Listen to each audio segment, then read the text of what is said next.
Hey guys, Jonah here, back with a beer review. And my God, it's cold here. And if it's cold down here, what the hell is it like up in Scotland? Must be damn freezing. But there's nothing about today's beer or brewery in the magazine, which is a real shame because yesterday we had one that was brewed by this brewery, but kind of by default. This is going to be the second one, and I do have a third beer that I'm going to drink tomorrow. This is Guapo, double dry hopped micro IPA, and it is by these chaps. See if it will focus on these bad boys. It's the Williams brothers in Aloha, and it says Guapo. Oh dear.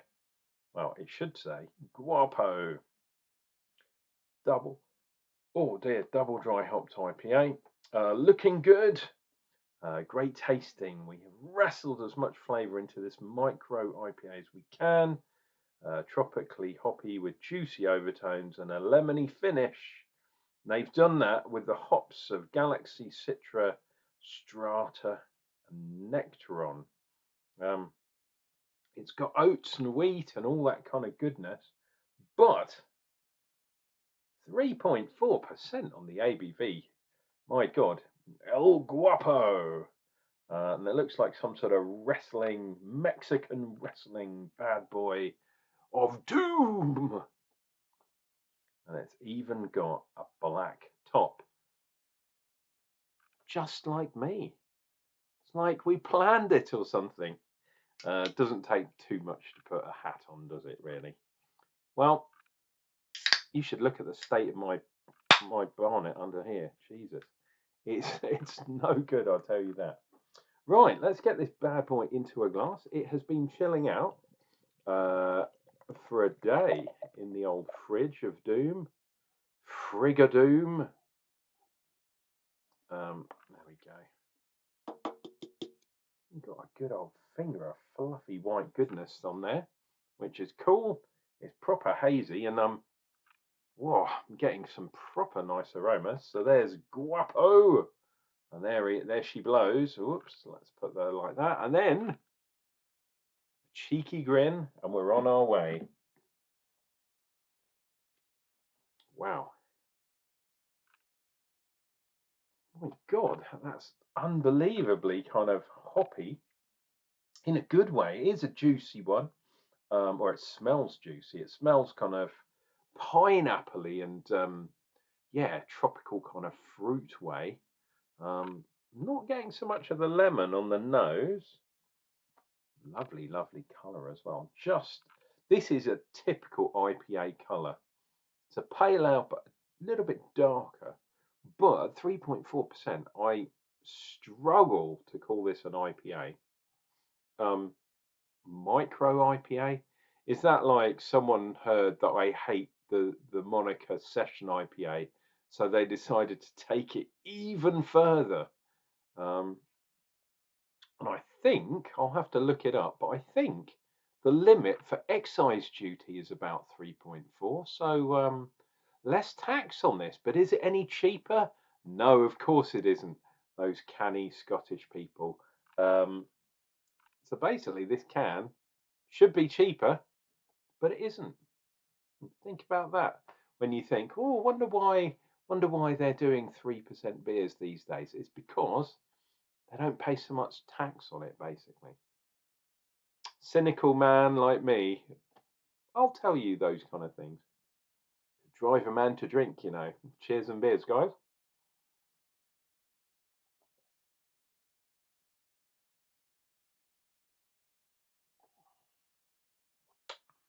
Oh, taste wise, really nice. It's really smooth. It's not as juicy as I thought it was going to be. But it is like those kind of new style kind of IPAs. It's got the oats, it's got the wheat, um, it's got the juiciness. So that's mixed in with the creaminess of the oats and wheat and giving you that kind of sweet milkshakey type thing. It is quite, it has got quite a lot of residual sweetness in there. Let me have a look. Let's have a look over here. No, nothing major in the malt bill. Like I say, wheat notes, Caragold, so it's a kind of golden kind of malt. Similar to Citra, Crystal Citra. It's got Citra hops in it, but no, that's not the malt. I don't know why I get confused by Citra hops and Crystal malt. I get those, they're similar word, but yeah, I always get them confused. And this is only 3.5%, 3.4. So I can't blame it on the alcohol in here. It's just my old befuddled brain. Sorry, dear viewer. But hey, hopefully you're liking the video so far.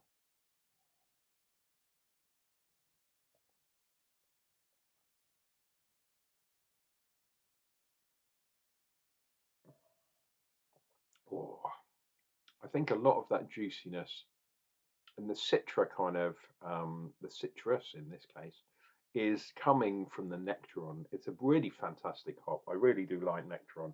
I prefer Nectaron to something like Simcoe, even though they're quite similar in what they do, or I believe so. Um, yeah, Simcoe is a bit more full on, a bit more juicy, a bit more kind of full on citrus. Nectaron tastes a little bit smoother.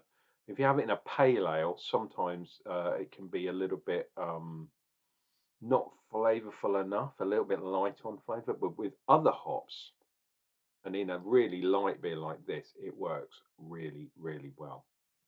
Or you could just put more in, couldn't you?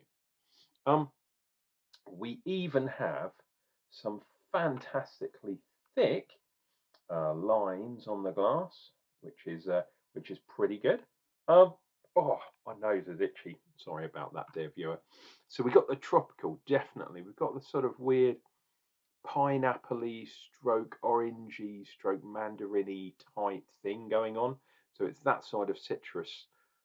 The lemon, they said maybe you get a hint of lemon. I'm not actually getting that.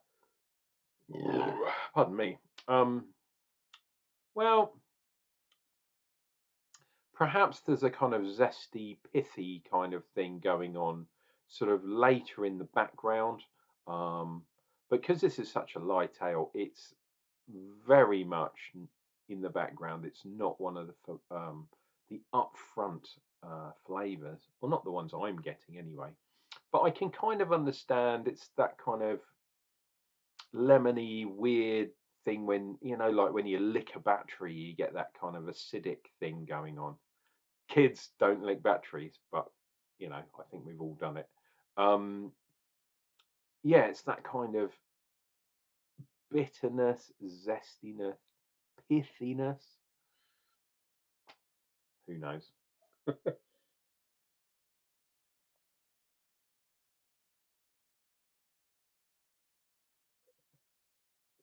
Oh, I'm liking that. Another big fat line down the front of the glass. On the back, wow, look, there's a sort of, is that Mothra here, or maybe a bat or a flying dragon coming in my foam? Wow, that's crazy. And then just some finger waves on this side. Oh, there's something there. Like maybe that's the Loch Ness monster coming out of my beer, which would be bang on trend for a Scottish beer.